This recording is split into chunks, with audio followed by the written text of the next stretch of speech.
I'm thrilled. Yes, I'm thrilled to see you all here this morning. My name is Andrea Picard, and I'm still standing. I'm the programmer of the Wavelengths section.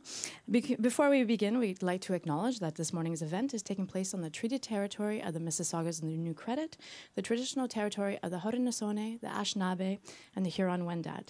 We are grateful to have the opportunity to work in the community. And as you know, voting is done by now, so I hope you voted well and subversively. We would like to thank El Pampero Cine for providing us with La Flor. And, well, I'm going to invite Agustin Mendilarsu up because I finally learned how to say his name, the director of photography for La Flor. And I'm sure he's going to tell you all about today's intermissions and maybe more. Yeah, well, that's like an announced joke. No, it's not, won't be funny anymore. So they laughed. Yeah, I'm fine. It's like sometimes it's good and sometimes it's not. Thanks a lot. It's really like touching to see you all, to see that you made it through this last part and you came here on a Sunday morning. It's very special for me. Okay, so the trip is coming to its end. You still have a considerable way to go, but it's the last part, and I hope you've been enjoying it so far. In my opinion, this is the best part of the film.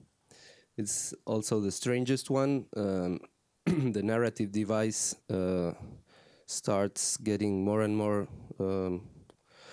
primitive. And at the end, like the narration is completely scattered and I don't know, like gone to pieces. About the intermissions, I'm not going. It's 2 again, so be happy. And I'm not going to tell you about the second one. The first one comes after something very strange happens with a car, something we could consider paranormal, and we hope that everybody goes to the intermission wondering how did these crazy Argentinos in such a low-budget film manage to do that, okay? I hope you all stay, or some of you stay for the Q&A we will have. We are going to do, as we said, we're going to probably bring the volume down and start talking while the credits are still rolling. The credits were handwritten by me, so you will see that I had a tough work there too. And okay, thanks a lot. We'll see you in a few hours.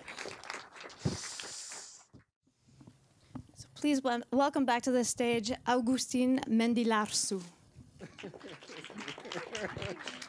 Perfect timing, really. Yeah.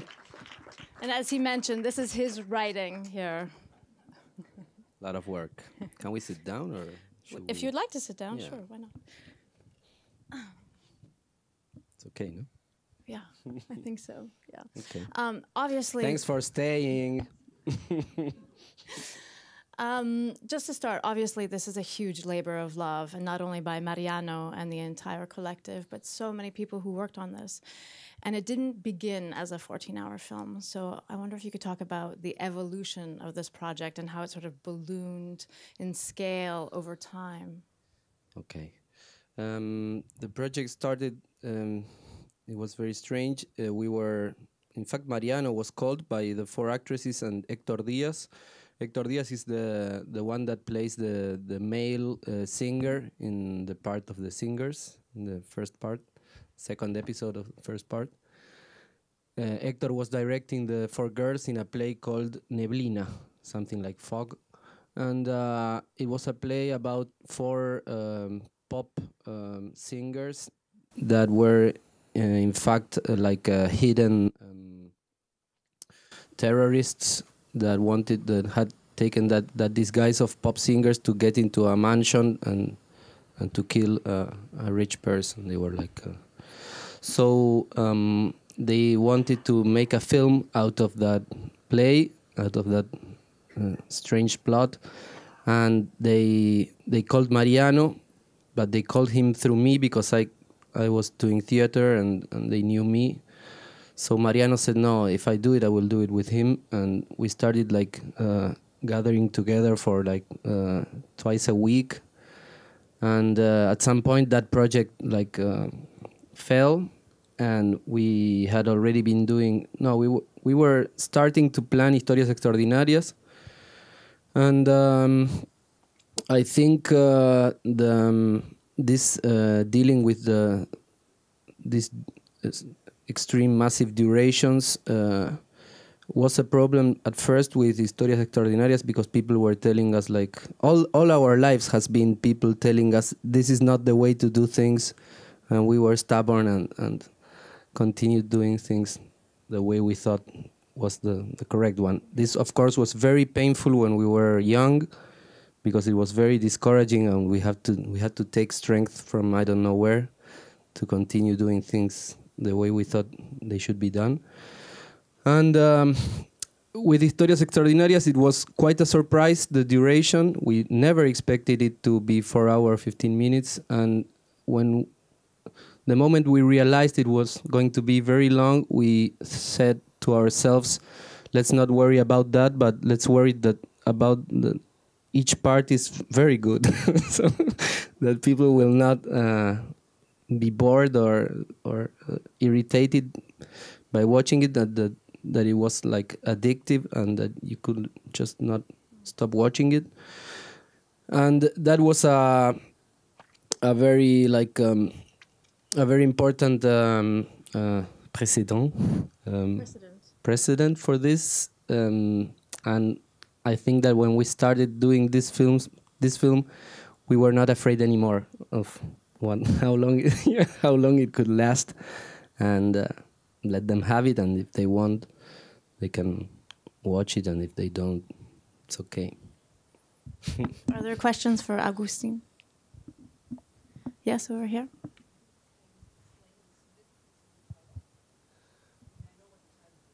Yeah. No, this drawing, this strange drawing made by Mariano was one of the first things that popped up when the film started. And being such a girlish film, it was also poetic that it was called that way. And nowadays, you have to be very careful in Buenos Aires when you talk about girls, because they are very strong. They have taken the arms, which is very nice, of course. Their weapons, but I still think I can say that a flower is a poetic and girlish thing without offending any feminist. But I'm a feminist myself, so. I hope so. But I mean, you raise an interesting point, because the film also deals with tropes and representation in cinema and the history of cinema and how that's changed, obviously, vis-a-vis the politics of the day. So when I mean, in some ways, this film feels like an anthology, right? Like films, each episode sort of feels like a film, but made by the same team. So can you talk about the differences in style and references to cinema throughout the film?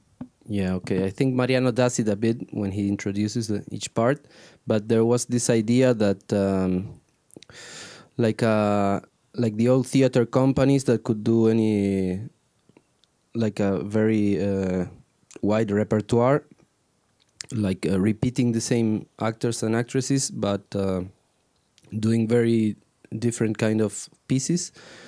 And also there is this television show that we watched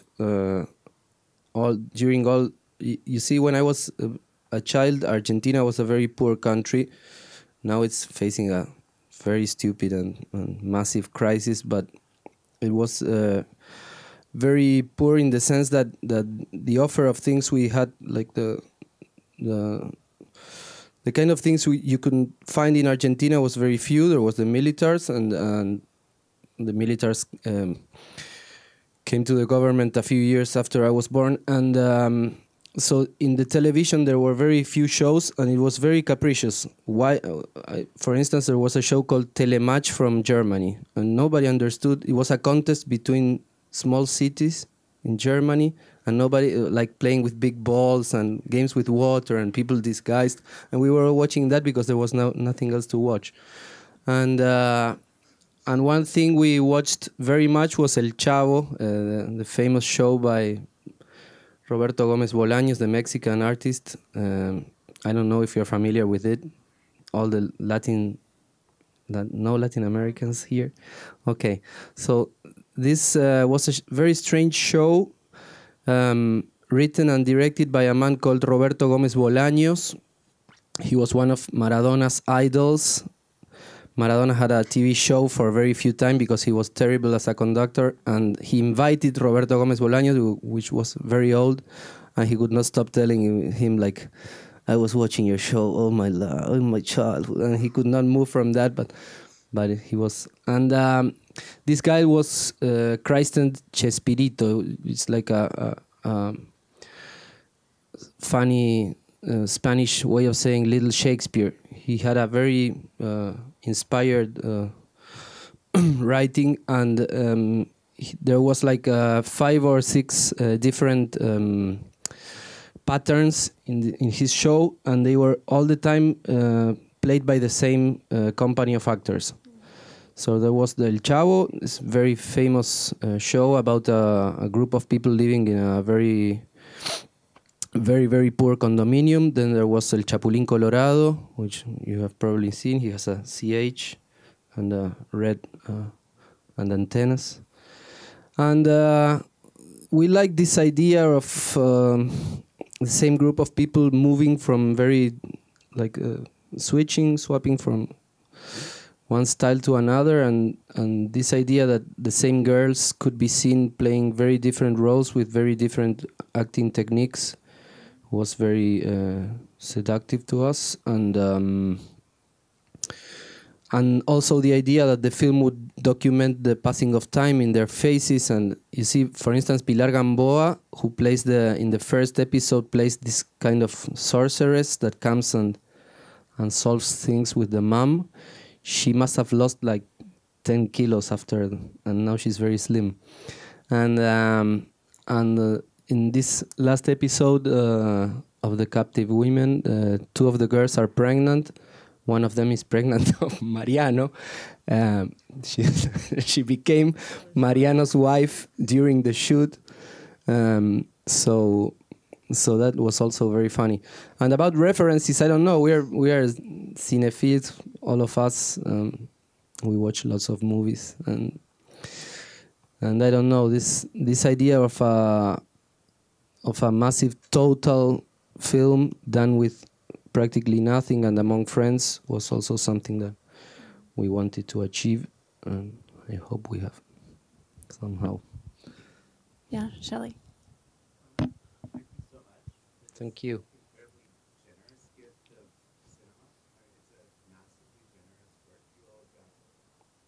That's a word we like very much.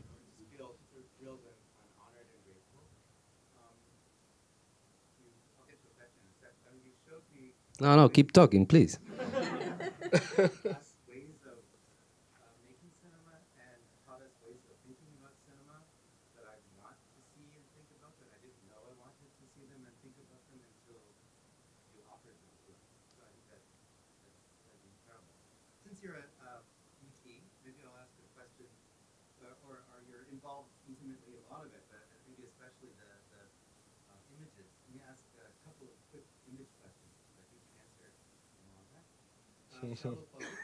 Yeah.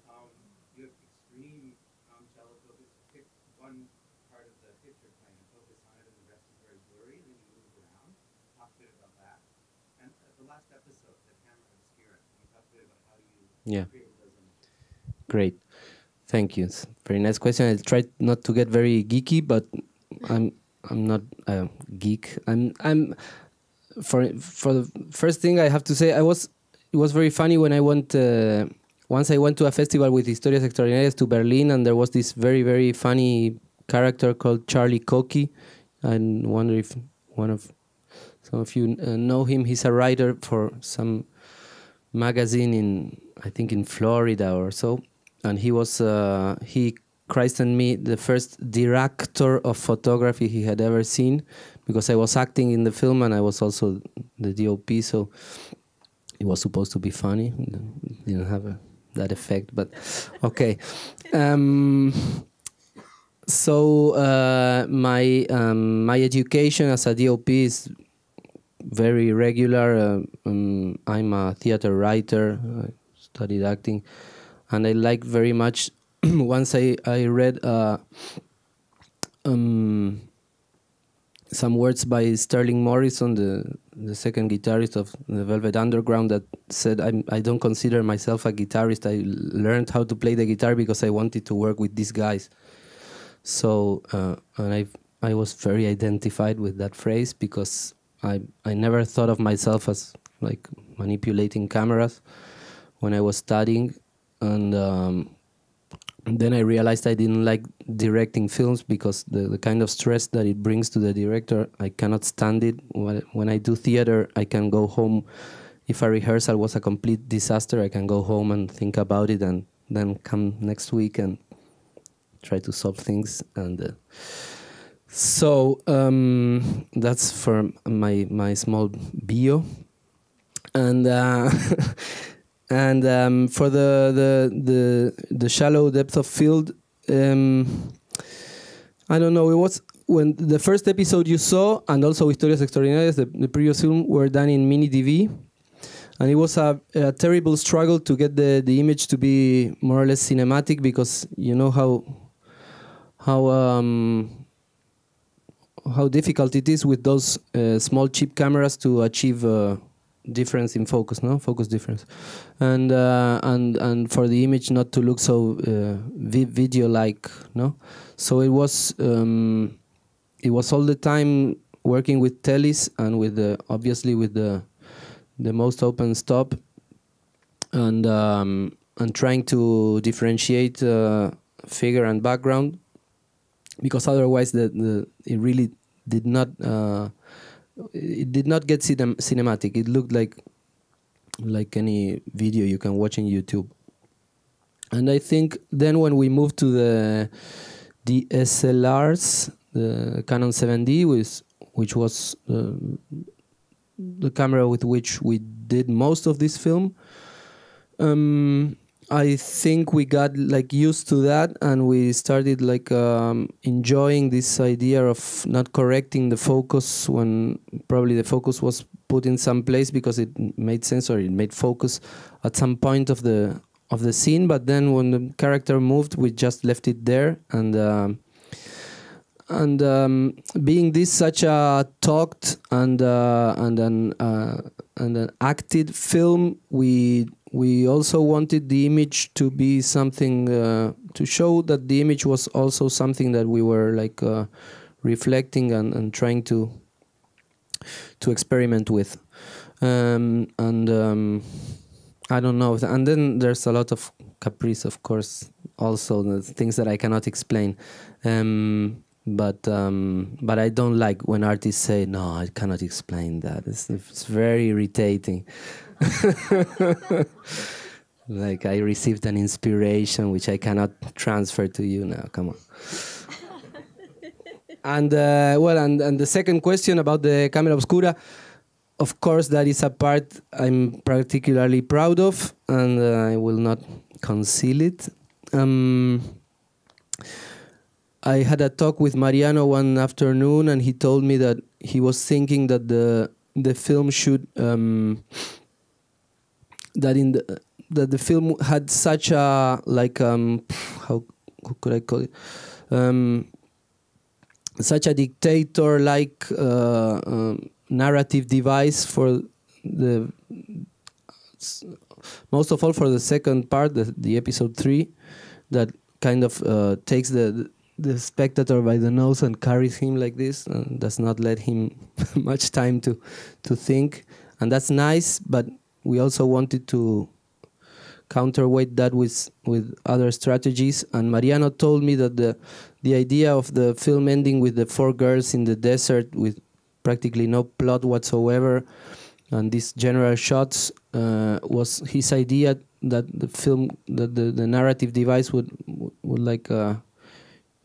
fall to pieces and shatter, and he told me that he wanted to accompany that idea with something about the image, like trying to get the image to rewind on time and trying to go back. And so we considered the idea of using film, but then I thought that it could look even more primitive if we did the camera obscura, and we consulted a photographer friend, and he came out with the work of this photographer whose name I do not remember now. I think he's an artist based in New York. He has a Latin name. I don't remember his name right now, but he showed us that he built up tents in places, and he obtained the images out of that. Also, there's a very famous one of the Central Park of New York, in a whole flat that is completely like has all his furniture and his paintings and jars and stuff like that. And the Central Park is projected into the actual space where probably someone lives. And so we decided we would buy this tent that you can roughly see at some time. When you can see it when we when we bring it down. And it was very hard because it was very, very hot. This is shot in Córdoba, in the center of the country during summer, because you need really, really high light for this to work. And it was funny because the conditions that we always hate, like midday and sunlight, were the perfect ones now, suddenly. And we bought that tent. It was like a gazebo, and we doubled the black layer with PVC or stuff like that. And then we did a pinhole in a black foil pad that we had put, and and then we projected into a cow leather. That was Mariano's idea, and I hated him because it was enough few light. I was hoping for a very shiny, reflective surface, and the cow leather was not.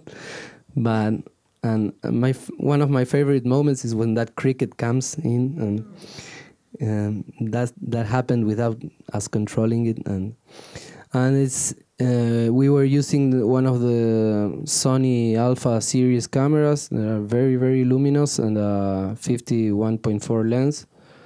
And so if I were like perfectly perpendicular to the cow leather, I would get more or less focus in everything. But if I went just slightly non-perpendicular, I could choose where the focus was. And Mariano was beside me, and he would tell me, like, pan the focus to here, to there. And it was like, must have been like 50 or 60 degrees Celsius inside the tent. But the funny thing was, at the beginning of the shoot, we would enter the tent and go out systematically. In that zone of Cordoba, there's lots of creeks, water creeks running, and so we went and like a sauna, no? And then like the second or third day, me and Inés and El Mago, the magician, the two persons that did this part with me, we decided to stay inside because our eyes got accustomed to the darkness, and I could see the image. I didn't need the camera to see it. So if I got in and out, I would lose that, the thing with the, and so it was funny that in the end we didn't mind the heat and the terrible heat, and we would stay inside, and we would cover everything because the surface also where we put the tent was very irregular, so it was a whole like engineering to cover every single possible light entry, and it was very funny also. It was funny the way we put the frame. It was like me and Mariano, we were there and we said, well, this direction, okay, tent here instead of camera here. It was like tent here, and we built the tent, and it was very strange, but funny also.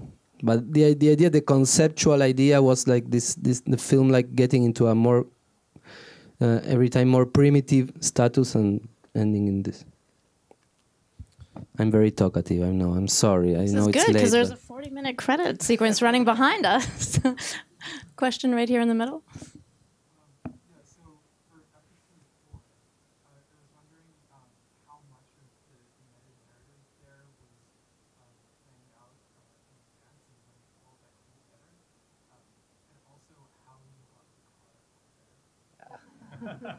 Mariano does not let me reveal that secret. Sorry.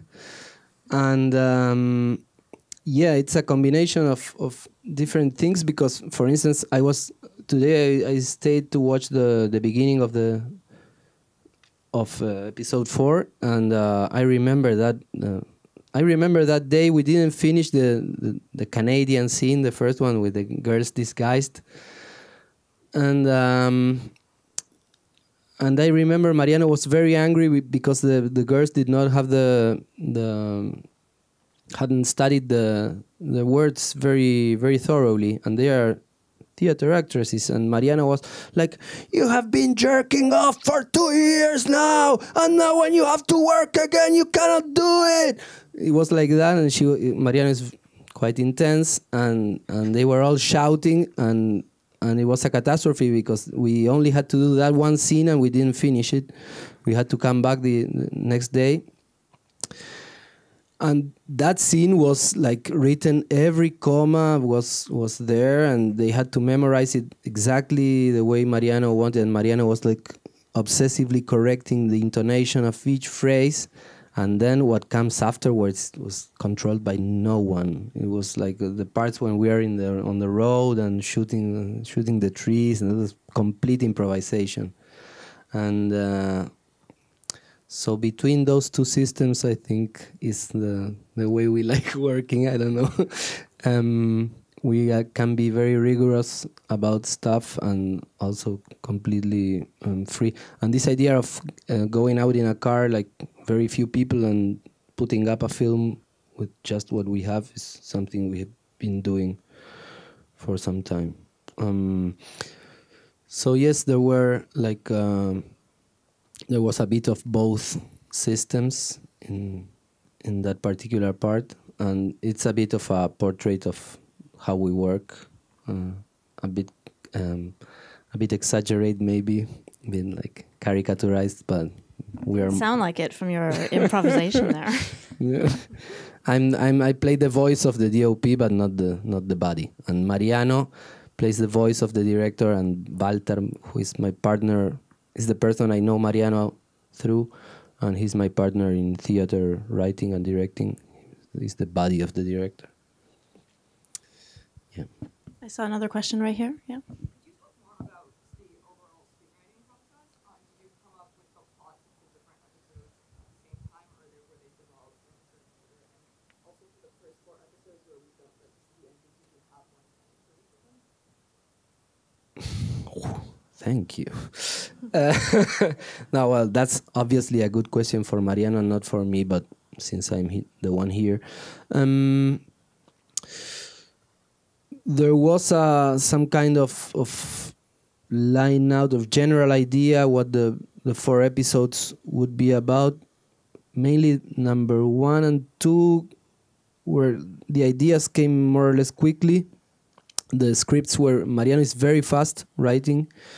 The scripts themselves were written before the shoot. They were not like all written before.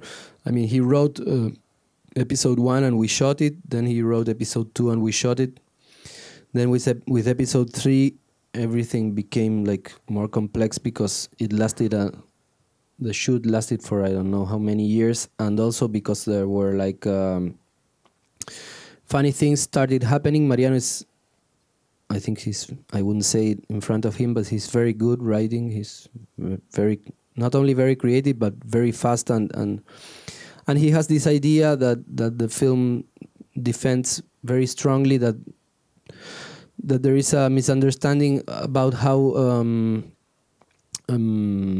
the relation of a film with its plot and the relation of a film with its spaces are ordered, and also the actors, and there's this tradition that comes from theater that you write a piece and then you hire like somebody that does like a background, like a stage work, and the fiction takes part there.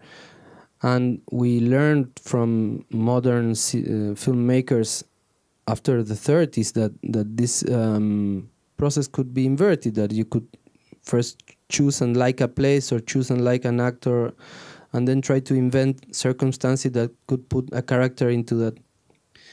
We are professors at the university, and we always give the example of Roberto Rossellini's Stromboli. He took this poor Ingrid Bergman girl that was a a great star, and just threw her there among fishermen and very primitive society, and you can see that in the film. You can see that the plot was being invented to justify the way he liked, the things he liked to shoot.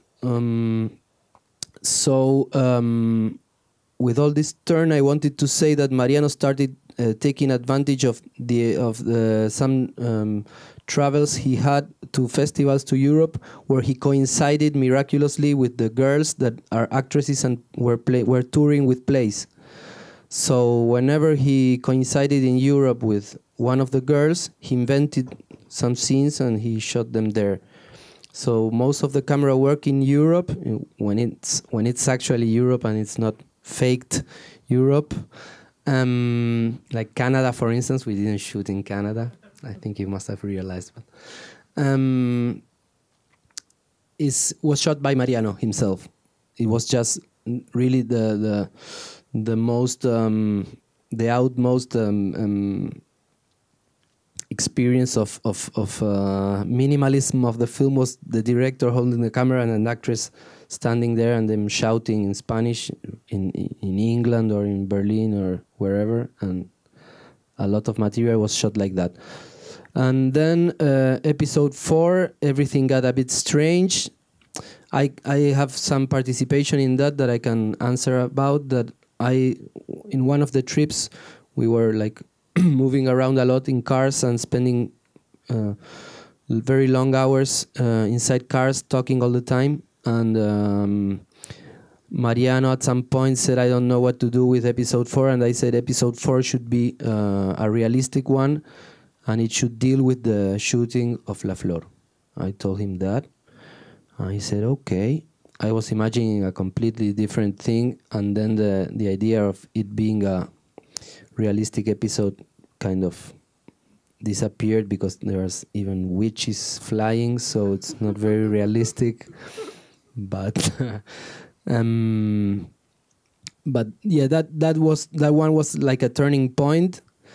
Then the episode 5, the one that's related to Jean Renoir's Une partie de campagne, that was written like in 1 or 2 days, I think, by Mariano. Those guys there are some of our best friends and some of the best actors, and one of them became very famous, the one with the mustache, the slim one. He became very famous, and now he's like in the cover of stupid magazines showing his six-pack. His six-pack, yeah. That's Esteban Lamote. If you Google him, you will see his six-pack everywhere. But the other two guys, the father, the divorcee father, and the other gaucho, that those two guys own a very, very nice theater venue in Buenos Aires, very extremely independent, and they are like very good friends of ours. We go on holidays together, and we admire their work a lot.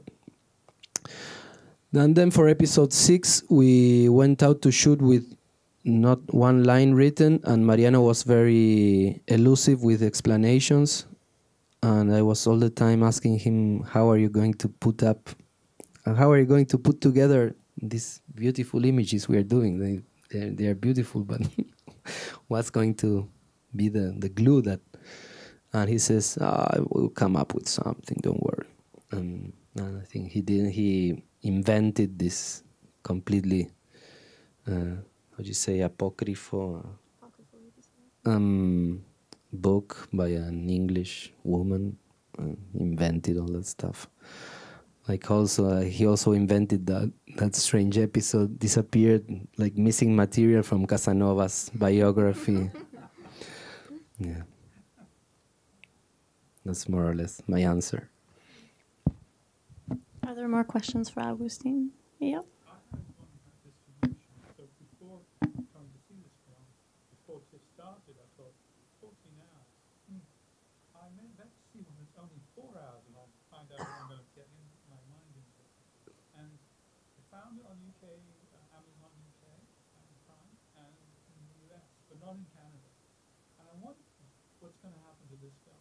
Is it already being distributed, or where is it going?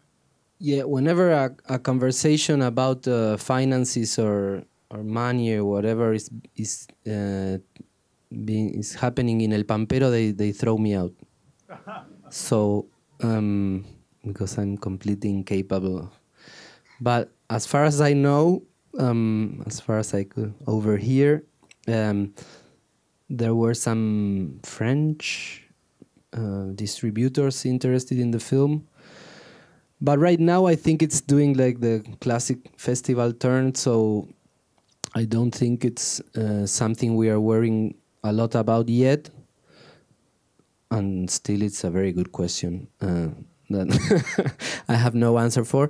But somehow people are becoming more and more interested in the film, and hopefully some offers will pop up. I hope so. But and we are also we have been very radical, and Andrea can say it about screening, and we have not sent screeners to to most festivals. Andrea received one because she's a very good friend of our very, very, very good friend Matias Piñeiro in Buenos Aires, and I think that's why she was honored, and because she really committed herself that she would watch it in projection and not in her laptop, and not cutting like to answer the phone or WhatsApp, or which is a big risk for a film as fragile as this one, because whenever a film, sometimes people don't think a lot about this, but for instance, if a film has a very known star, this is a thing that makes it less fragile because people are very stupid and they feel familiar with so they tolerate just anything if there's like, I don't know, Matt Damon or whoever on it. And very old-fashioned example, and I don't know the artists from today, the famous guys from today. I miss all the names, but so for a film that is as fragile as this one, and as challenging as this one, this idea of watching it in a theater surrounded by people that are also making this same effort, it's like climbing up the Everest. And if you're alone, you probably cannot do it, and if you're accompanied, it's goes smoother.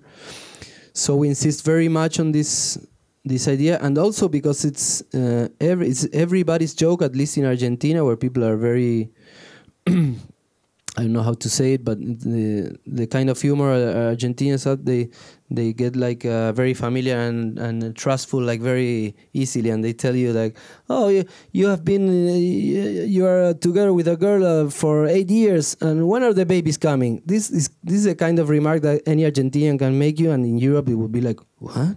My privacy, like, and people, every person we meet, this is 14 hours. That's a series. That's a series. That's a TV series. Why don't you sell it as a series? Everybody is making the same joke, and we are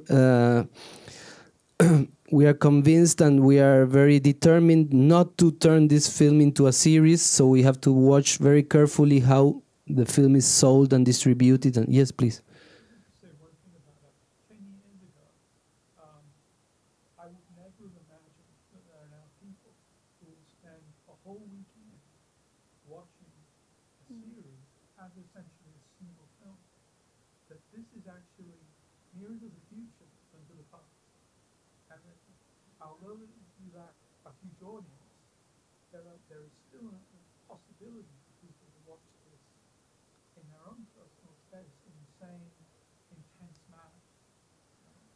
Well, you are very optimistic about humankind, but But I will attest to the fact that when I did watch it alone this summer, and I watched it alone in one of our private screening rooms here, and of course, I saw the great achievement, and it was funny, and I loved the tree sequence, and we had this whole discussion and going back. But then I tried to rewatch it here as much as I could during the festival, and I was hosting other screenings, so I was coming in and out. But the feeling was completely different, and I felt everybody's energy. And when I was alone, obviously, I had nobody to talk to during the intermissions or to like commiserate with or anything. So it did really, drive home the idea that collective viewing as a cinema art and the community that gathers around it. And I think very much that's what Mariano was saying, you spend the weekend together, you make friends, you get to talk. And that's why I love like the built-in intermissions and like the telltale signs of, the cinema fabrication that's there to be shared together. And so, yeah, those experiences for me were completely different as watching solo, but also projected in a cinema, big, large, the image very beautiful and the same, and then watching it with you. There was another question. I was just wondering if there was much that you shot that was not in the film in the end. Not that there needs to be much more else. No, fortunately. No, it's kind of everything there. No. There was a single scene, which was the first thing we shot with the girls and Mariano, shot in San Juan. The first episode of the one with the mummies is shot in San Juan. It's a very arid and like Kiarostami-like province in Argentina, in the west, in the Andes. And now with the abortion law debate, the whole 6 congressmen from San Juan voted against. So it's like medieval, very Catholic place. And we went there with the girls, and it was like a very, like what we call a procedimental scene where you can see the strings very, very easily, that all the girls by turns burst into tears. It was a scene that happened I think after the Valeria, the first girl, is taken sick, and the other 3 girls are there, and they were like, they had like an introspective moment and they cried. And we were not very pleased about the result. I had a really terrible fight with Mariano when he was very nervous, and he told me, "What do you think? How the scene?" And I said, I was completely exhausted, and I said, "It was not bad. It could have been better," something like that. I said, "How do you tell me like thing like this?" And we started shouting at each other like Asterix and Obelix with our foreheads like this and all red. We do that all the time. It's not something I recommend or I like, but it just happens. And that scene, it was never even watched. No, nobody watched the material. I think Mariano decided that he wouldn't even take a look at what we had done. And that whole sequence didn't make it to the film. But about the rest, I think most of what we shot is there. Yeah, question over there.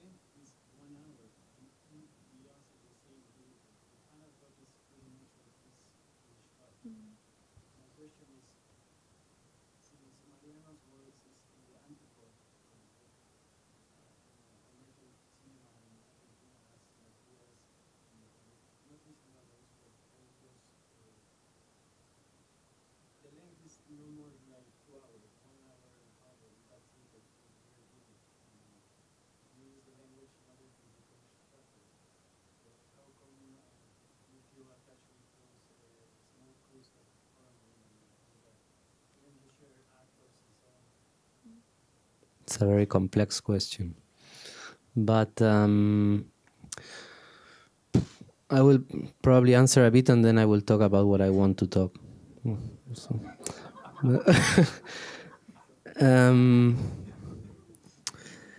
The the the thing with, I don't know if this adjective exists in English. Say grupal, el aspecto grupal, the group thing. The group aspect. The group aspect in our productora, in our production company, if it can be called like this. During some days, in the first time, we would call it the improductive, the improductor, it would be the improductora. And the group aspect is quite central for us. We like, and it's very funny thing how we've been reflecting about this, thinking a lot about this, and experimenting with this, because the idea of the auteur in film was a very vital and revolutionary idea that, at least for me, has come to its end, to its complete captation by capitalist operations. So now, whenever you come to a film festival, and please nobody feel offended by this, you feel like the film directors are treated like I don't know, like something that can be quantified and valued, like stars and stuff like that, and we're quite opposed to that. I being the member of El Pampero that does not direct, sound like a resentful person when I try to put this group aspect before the name of the director. But we were trying to do, what we are trying to balance, to equalize, is the idea that the films are felt as strongly autoral films, but that the idea of calling a film una película de Mariano Llinás or una película de Alejo Moguillén, we don't do that. For me, it's quite insulting when somebody says that this film is a film, because the word by that you use in English is not the same as the word de we use in Spanish or in French, which is like is as childish as when a child comes and says, "This track is mine, it's mine, it's mine." And this kind of behavior, I feel very bad when somebody tells me, you are working in Mariano's film. It's my film too. Come on, man, 10 years there. Like tolerating that stupid big gordo. And you know that this is being recorded, right? yeah. We're so in trouble. Mariano tends to this kind of excesses, and he's a very excessive person. I don't know, no sé si lo conociste, I don't know if you met him, but Alejo is much more moderate, much more civilized, and but I'm sorry if I bother people with a film that they had not seen, but I try to be brief. But the writing in the films that Alejo directs is quite different. He's very spontaneous and very talented to put up together stuff that, like organizing, like in the shoot, in the stage, and then he withdraws and he watches the material and starts combining it, and the plot comes. Like, and in the last films, like The Little Match Seller, he worked with Walter, the guy that plays Mariano here, in the writing. So Walter told him, no, now this whole scene that you shot is gone, and now you have to shoot a scene where this guy asks that girl what to do with that. I said, you sure? Yeah. So it was like it was a very good combination, very virtuous combination, because Alejo represents like the complete left wing of narrative, and Walter is more right wing. He's like, get the story told, like do not disconcert the audience, try to follow a line that people can, and but I don't know. I like this film is like a lot of films, so it can be thought of, I think, as a lot of the other films that we have done. Most of those films that El Pampero has done were done during the shoot of La Flor, so they were like brother films. For instance, the film directed by Laura, the first film directed by Laura called Ostende, is a film in which, for instance, a lot of the things that my friend there you are, about these ideas with the playing with the focus and stuff like that appeared in that film. It's kind of a mixture between Romero and Hitchcock and something like that, we like to think, and a lot of those ideas appear there. So I don't know, we're constantly shooting and thinking and experimenting with things, and I don't know, this film reached this monstrous shape, but for me it was not much different than doing the other more like smaller films. I understand that the audience feels them as very different experiences, but for us it's like a continuum. I don't know. I don't know if it was a very good answer, but. Well, I would say there's a lot of talking in all of the films, in Alejos, Matias, this. And also, I didn't realize the movie's now over. And so not only was La Flor the longest film at Tiff, but this has also been the longest Q&A at Tiff. I'm sorry. And we actually have to vacate the cinema. But I would like to thank Agustin for being with us, and also this great audience. Thank you so much. Yes, thank you so much. You have been very kind and generous also.